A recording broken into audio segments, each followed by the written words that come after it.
My name is Aamir Farid. I'm Managing Director for Operational Excellence and Risk Management with Pilko and Associates. I'm here to talk today about the importance of leadership and organizational capability in delivering performance excellence. Now, all of us are interested in growing great organizations together.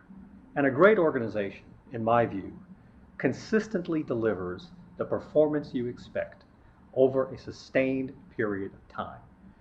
Basically, we're talking about performance with no surprises.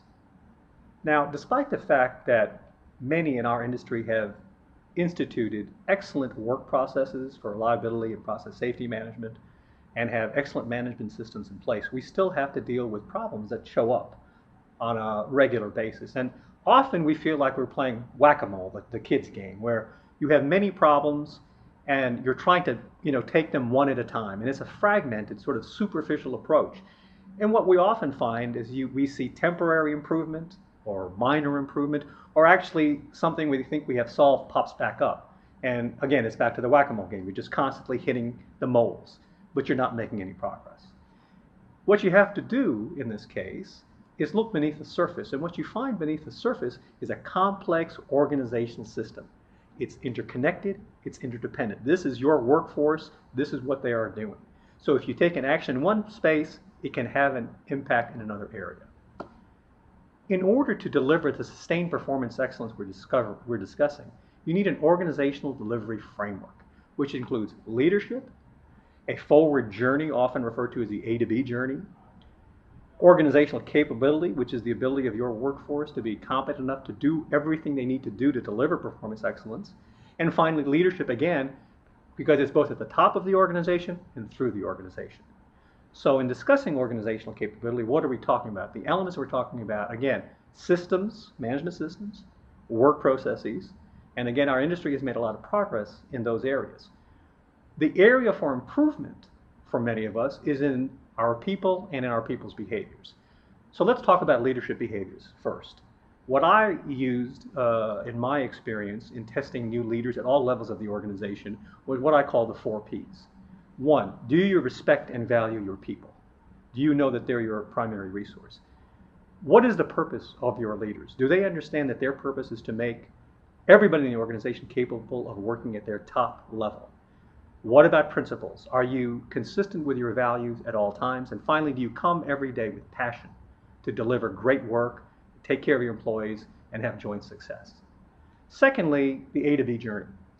The A part of that journey is, of course, where you are today, understanding the context of where you are, your history, the environment, the customers, the competitors. You have to know where you are.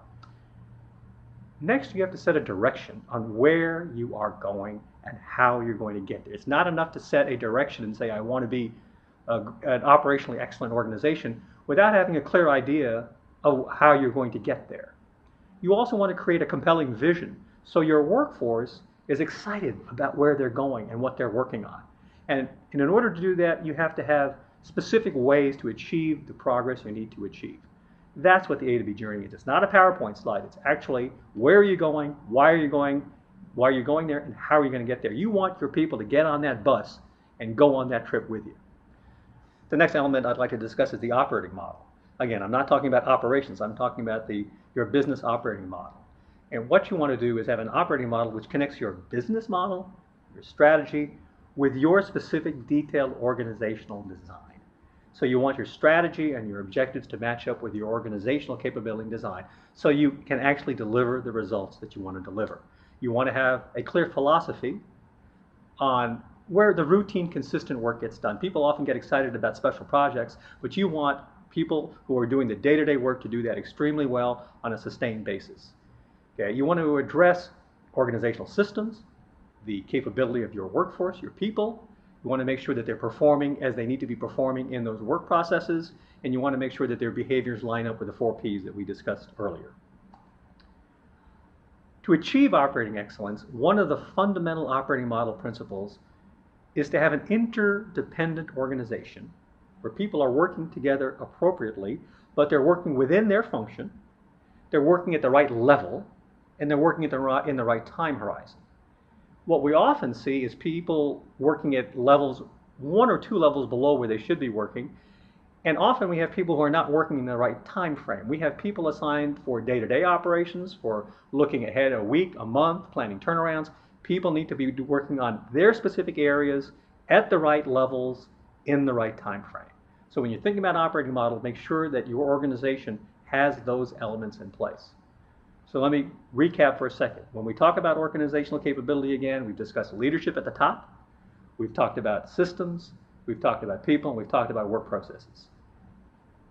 It's important to understand that you have an organizational delivery framework today, and it's basically giving you the performance that you are getting. So if you want to improve it, I would urge you to look at these matters we're talking about, your leadership, your organizational capability, whether your operating model is in place and is consistent with your business model and your strategy, and take an all-inclusive organizational systems approach to improve your performance. We think that this is the way to deliver the sustained performance excellence that we all want. It requires a lot of discipline, and it requires commitment over the long term. This is not an easy answer, but it is a way that we have demonstrated that you can achieve the kind of performance that you really want.